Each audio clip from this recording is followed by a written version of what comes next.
Bonjour à tous. Je vais vous parler donc de la grue à tour au niveau de la conception, au niveau lorsqu'on va en fait... attendez voir.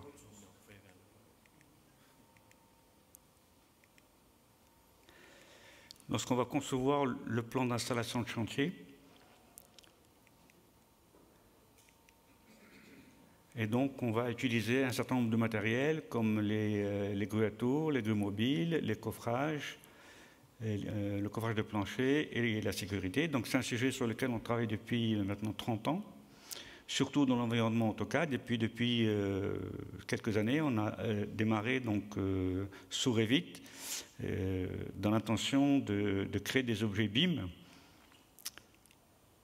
Donc notre logiciel a été primé 7 fois à différents concours de l'innovation, depuis Batimat jusqu'au trophée organisé par GDL.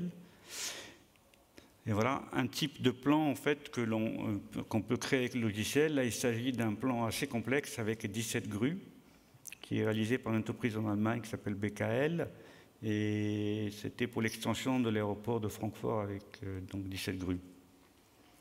Et donc, on a démarré le produit Revit il y a maintenant 3 ans. On a commencé par donc, modéliser tous les objets d'une grue, à savoir tous les objets qui constituent une grue, en fait, la contreflèche, la flèche, la cabine, les éléments de mât et les châssis.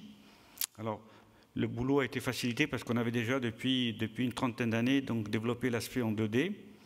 Et cet aspect 2D nous a permis, en fait, de créer les grues en 2D pour les plans d'install. C'est ce que les entreprises utilisent déjà depuis une trentaine d'années. Et là, aujourd'hui, donc, en se basant sur ce savoir-faire, on a basculé tout ça en 3D pour créer des objets sous Revit. Et sachant qu'à terme, l'entreprise va avoir ce masque de saisie que vous voyez à l'écran, qui permet de sélectionner une grue en sélectionnant un fournisseur, une gamme. Hein? Voilà. Une gamme et la hauteur sous crochet et le châssis à utiliser, etc.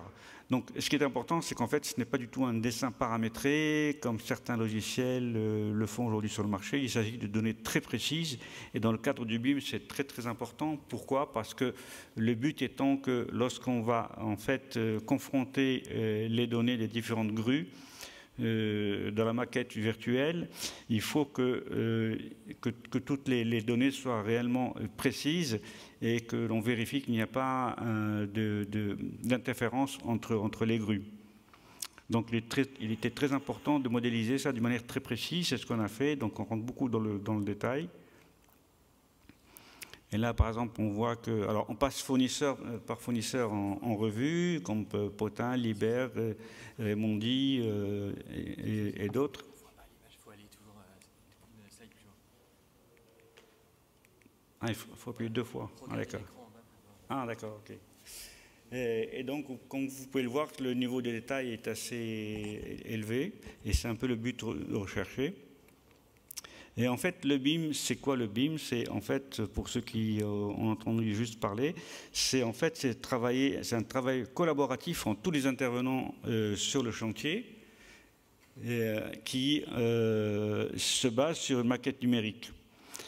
Et en fait, c'est un travail collaboratif et qui permet en fait de confronter et de vérifier s'il n'y a pas de problème au niveau du projet, notamment en ce qui nous concerne au niveau des grues.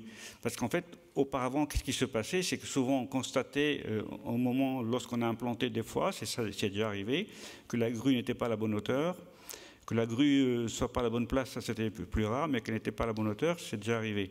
Donc il était important qu'on ait une même maquette dans laquelle on voit le bâtiment en 3D, les grues en 3D, et qu'on puisse confronter l'ensemble de ces informations.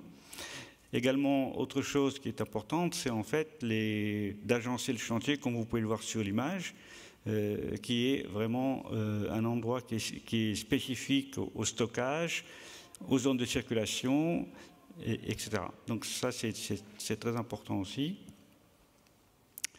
Et voilà ce qu'on peut faire maintenant avec la grue aussi, une fois qu'elle est en 3D, c'est déjà vérifier au niveau de la conception si la longueur de flèche que j'ai choisie va coller avec mon chantier. Est-ce que je couvre vraiment toute la surface dont j'ai besoin? Ça peut être aussi... Ah, c'est terminé. Ça peut être aussi vérifier si la grue... Vérifier si la grue est à la bonne position en se positionnant dans la cabine et voir si le grutier n'est pas gêné par une centrale à béton ou autre.